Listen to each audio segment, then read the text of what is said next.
ನಮಸ್ಕಾರ ವೀಕ್ಷಕರೇ, ಈಗ ತಾನೇ ಬಂದಂತ ಸುದ್ದಿ, ಇವತ್ತಿನ ಬ್ರೇಕಿಂಗ್ ನ್ಯೂಸ್ ಹಾಗೂ ಇವತ್ತಿನ ಗುಡ್ ನ್ಯೂಸ್ ಏನೆಂದರೆ, ಹೊಸ ವರ್ಷಕ್ಕೆ ಮುನ್ನವೇ ರಾಜ್ಯದ ಗೃಹಿಣಿಯರಿಗೆ ಗುಡ್ ನ್ಯೂಸ್ ಏನೆಂದರೆ ನಾಳೆಯಿಂದಲೇ ಹಣ ಖಾತೆ ಜಮಾ ಆಗುತ್ತದೆ. ಹೊಸ ವರ್ಷಕ್ಕೂ ಮುನ್ನವೇ ಯಜಮಾನಿಯರ ಖಾತೆಗೆ ಹಣ ಜಮಾ ಆಗುವುದರ ಬಗ್ಗೆ, ಈ ವಾರದಲ್ಲಿ ಗೃಹಲಕ್ಷ್ಮಿ ಹಣ ಜಮಾವಾಗುವ ಬಗ್ಗೆ ಸಚಿವೆ ಲಕ್ಷ್ಮಿ ಹೆಬ್ಬಾಳ್ಕರ್ ಮೇಡಮ್ ಅವರ ಹೇಳಿಕೆ ಏನು? ಗೃಹಲಕ್ಷ್ಮಿಯರಿಗೆ ಮತ್ತೊಂದು ಶುಭ ಸುದ್ದಿ ಏನೆಂದರೆ ಗೆಳೆಯರೆ, 24ನೇ ಕಂತು ಮೊತ್ತವು ಜಮಾ ಆಗುವ ಬಗ್ಗೆ ದಿನಾಂಕ ಫಿಕ್ಸ್ ಆಗಿದೆಯಾ ಗೆಳೆಯರೆ? ಹಾಗೂ ರಾಜ್ಯದ BPL ಕಾರ್ಡ್ದವರಿಗೆ ಒಂದು ಬಿಗ್ ಶಾಕ್, ಲಕ್ಷಕ್ಕೂ ಹೆಚ್ಚು ಪಡಿತರ ಚೀಟಿ ರದ್ದು ಆಗಿರೋ ಬಗ್ಗೆ ತಿಳಿದುಕೊಳ್ಳೋಣ ಮಾಹಿತಿ ಗೆಳೆಯರೆ. ಹಾಗೆ ರಾಜ್ಯದ ರೈತರಿಗೆ ಗುಡ್ ನ್ಯೂಸ್ ಏನೆಂದರೆ 1.86 ಲಕ್ಷ ರೈತರಿಗೆ 261.43 ಕೋಟಿ ಪರಿಹಾರ ಜಮೆ. ಗೆಳೆಯರೆ, ತಾವು ನಮ್ಮ ಈ ವಿಡಿಯೋವನ್ನು ಮೊದಲು ಬಾರಿಗೆ ನೋಡುತ್ತಿದ್ದರೆ ದಯವಿಟ್ಟು ಸಬ್ಸ್ಕ್ರೈಬ್ ಮಾಡಿ, ಬೆಲ್ ಐಕಾನ್ ಅನ್ನು ಒತ್ತಿ ಹಾಗೂ ಲೈಕ್ ಮಾಡಿ. ಈ ಎಲ್ಲ ಮಾಹಿತಿಗಳ ವಿವರವನ್ನು ತಿಳಿಯಬೇಕಾದರೆ ದಯವಿಟ್ಟು ಈ ವಿಡಿಯೋವನ್ನು ಪೂರ್ತಿಯಾಗಿ ನೋಡಿ.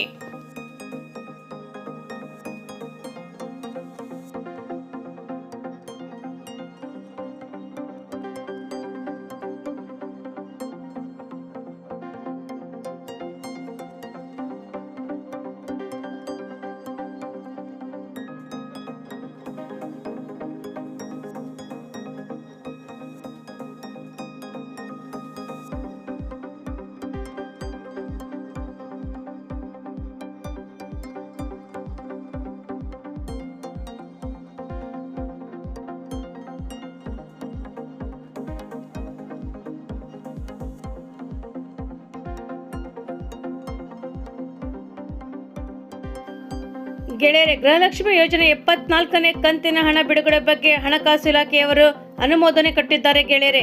ಸೋಮವಾರದಿಂದ ಶನಿವಾರ ಒಳಗಡೆ ಮಹಿಳೆಯರ ಖಾತೆಗೆ ಹಣ ಜಮಾವಾಗಲಿದೆ ಎಂದು ಮಹಿಳಾ ಮತ್ತು ಮಕ್ಕಳ ಅಭಿವೃದ್ಧಿ ಇಲಾಖೆ ಸಚಿವರಾದಂತಹ ಲಕ್ಷ್ಮಿ ಹೆಬ್ಬಾಳ್ಕರ್ ಮೇಡಮ್ ಅವರು ಹೇಳಿದ್ದಾರೆ. ರಾಜ್ಯದಲ್ಲಿ ಇರುವಂತಹ ಗೃಹಲಕ್ಷ್ಮಿ ಯೋಜನೆಯ 24ನೇ ಕಂತಿನ ಹಣ ಬಿಡುಗಡೆ ಬಗ್ಗೆ ಹಣಕಾಸು ಇಲಾಖೆ ಒಪ್ಪಿಗೆ ನೀಡಿದೆ. ಹೀಗಾಗಿ ಮುಂದಿನ ವಾರದ ಶನಿವಾರ ಒಳಗಡೆ ಹಣ ಬಿಡುಗಡೆಯಾಗುವ ಸಾಧ್ಯತೆ ಇದೆ ಎಂದು ತಿಳಿಸಿದ್ದಾರೆ.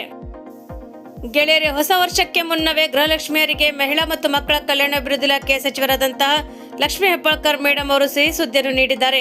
ನಾಳೆ ಅಂದರೆ ಸೋಮವಾರದಿಂದಲೇ ಗೃಹಲಕ್ಷ್ಮಿ ಫಲಾನುಭವಿಗಳ ಖಾತೆಗೆ 1 ಕಂತಿನ ಹಣ ಬಿಡುಗಡೆ ಮಾಡಲಾಗುವುದು. ಈಗಾಗಲೇ ಆರ್ಥಿಕ ಇಲಾಖೆಯವರು ಸಹ 24ನೇ ಕಂತಿನ ಹಣ ಬಿಡುಗಡೆ ಮಾಡಿದ್ದು, ಡಿಸೆಂಬರ್ 22ರಿಂದ 24ನೇ ಕಂತಿನ ಹಣ ಬಿಡುಗಡೆ ಆಗುವುದರ ಬಗ್ಗೆ ಮಾಹಿತಿಯನ್ನು ಕೊಟ್ಟಿದ್ದಾರೆ ಎಂದು ಹೇಳಿದ್ದಾರೆ ಗೆಳೆಯರೆ. ರಾಜ್ಯದಲ್ಲಿ 1.26 ಕೋಟಿ ಗೃಹಲಕ್ಷ್ಮಿ ಯೋಜನೆ ಫಲಾನುಭವಿಗಳಿಗೆ ಮಹಿಳೆಯರ ಖಾತೆಗೆ ಸೋಮವಾರದಿಂದ ಹಣ ಜಮಾ ಮಾಡಲಾಗುತ್ತದೆ ಎಂದು ತಿಳಿಸಿದ್ದಾರೆ. ಗೆಳೆಯರೆ, ರಾಜ್ಯದಲ್ಲಿ ಅಕ್ರಮ BPL ಕಾರ್ಡ್ಗಳಿಗೆ ರದ್ದು ಮಾಡುವುದರ ಬಗ್ಗೆ ಸರ್ಕಾರ ಕಟ್ಟುನಿಟ್ಟಿನ ಆದೇಶ ನೀಡಿದ ಅಧಿಕಾರಿಗಳು ಕಠಿಣ ಕ್ರಮವನ್ನು ಕೈಗೊಳ್ಳಲಾಗುತ್ತದೆ ಎಂದು ತಿಳಿಸಿದ್ದಾರೆ. ಈಗಾಗಲೇ ಲಕ್ಷ ಅಕ್ರಮ ಪಡಿತರ ಚೀಟಿಗಳನ್ನು ರದ್ದು ಮಾಡಲಾಗಿದೆ ಎಂದು ತಿಳಿಸಿದ್ದಾರೆ ಗೆಳೆಯರೆ. ಇದೀಗ ಹೊಂದಿರುವಂತಹ BPL ಕಾರ್ಡ್ಗಳು ಪರಿಷ್ಕರಣೆ ಇಲಾಖೆಯು ಮುಂದಾಗಿದೆ. ನಗರದಲ್ಲಿರುವಂತಹ ನಿವಾಸಿಗಳಿಗೆ ಬಿಗ್ ಶಾಕ್ ಎದುರಾಗಿದೆ ಗೆಳೆಯರೆ. BPL ಫಲಾನುಭವಿಗಳಿಗೆ BPL ಕಾರ್ಡ್ ಸಿಗದೆ ಪರದಾಡುತ್ತಿದ್ದಾರೆ. ಈ ಕುರಿತು ಸದನದಲ್ಲಿ ಚರ್ಚೆ ನಡೆಸಿದ್ದು, ಈ ನಿಯಮಗಳ ಪರಿಷ್ಕರಣೆಗೆ ಆಹಾರ ಇಲಾಖೆ ಮುಂದಾಗಿದೆ ಎಂದು ತಿಳಿಸಿದ್ದಾರೆ ಗೆಳೆಯರೆ.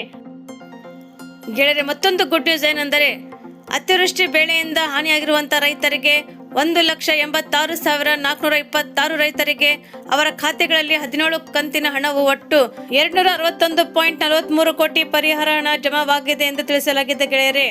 ಹೀಗಾಗಿ ಜಿಲ್ಲೆಯಲ್ಲಿ ಮುಂಗಾರು ಹಂಗಾಮಿ ಮತ್ತು ಪ್ರವಾಹದಿಂದ ಬೆಳೆ ಹಾನಿಯಾಗಿರುವಂತಹ ರೈತರಿಗೆ NDRF ಹಾಗೂ SDRF ನಿಂದ ಕೇಂದ್ರ ಸರ್ಕಾರದ ಮಾರ್ಗಸೂಚಿಯಂತೆ ಪರಿಹಾರ ವಿತರಿಸಲಾಗುತ್ತದೆ ಎಂದು ತಿಳಿಸಲಾಗಿದೆ ಗೆಳೆಯರೆ. ರಾಜ್ಯ ಸರ್ಕಾರದಿಂದ ಹೆಚ್ಚುವರಿಯಾಗಿ ಘೋಷಿಸಲಾದಂತಹ ಪರಿಹಾರ ಮೊತ್ತವು 8,500. ಇದನ್ನು 7 ಹಂತಗಳಲ್ಲಿ ಬಿಡುಗಡೆ ಮಾಡಲಾಗುವುದೆಂದು ತಿಳಿಸಿದ್ದಾರೆ ಗೆಳೆಯರೆ. 1,86,426 ರೈತರಿಗೆ 134.27 ಕೋಟಿ ಪರಿಹಾರ ನೇರ ಬ್ಯಾಂಕ್ ಖಾತೆಗೆ ಜಮಾ ಮಾಡಲಾಗಿದೆ.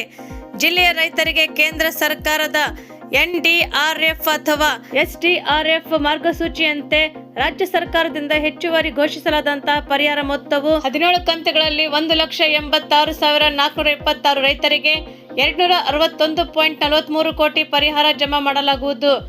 ರೈತರು ತಮ್ಮ ಮೂಲ ಸ್ಥಳಗಳಲ್ಲಿ ಇರದ ಕಾರಣ 8,615 ರೈತರಿಗೆ ತಾಂತ್ರಿಕ ಕಾರಣಗಳಿಂದ ಪರಿಹಾರ ಇನ್ನೂ ಬರಬೇಕಾಗಿದೆ. ಪರಿಹಾರವನ್ನು ಒದಗಿಸಲು ಅಗತ್ಯವಾದಂತಹ ಕ್ರಮಗಳನ್ನು ಕೈಗೊಳ್ಳಲಾಗುತ್ತಿದೆ ಎಂದು ಹೇಳಿದ್ದಾರೆ ಗೆಳೆಯರೆ. ತಾವು ನಮ್ಮ ಈ ವಿಡಿಯೋವನ್ನು ಮೊದಲು ಬಾರಿಗೆ ನೋಡುತ್ತಿದ್ದರೆ ದಯವಿಟ್ಟು ಸಬ್ಸ್ಕ್ರೈಬ್ ಮಾಡಿ, ಬೆಲ್ ಐಕಾನ್ ಅನ್ನು ಒತ್ತಿ ಹಾಗೂ ಲೈಕ್ ಮಾಡಿ. ಈ ವಿಡಿಯೋವನ್ನು ತಾವು ಪೂರ್ತಿಯಾಗಿ ನೋಡಿದ್ದಕ್ಕೆ ತಮಗೆ ಧನ್ಯವಾದಗಳು.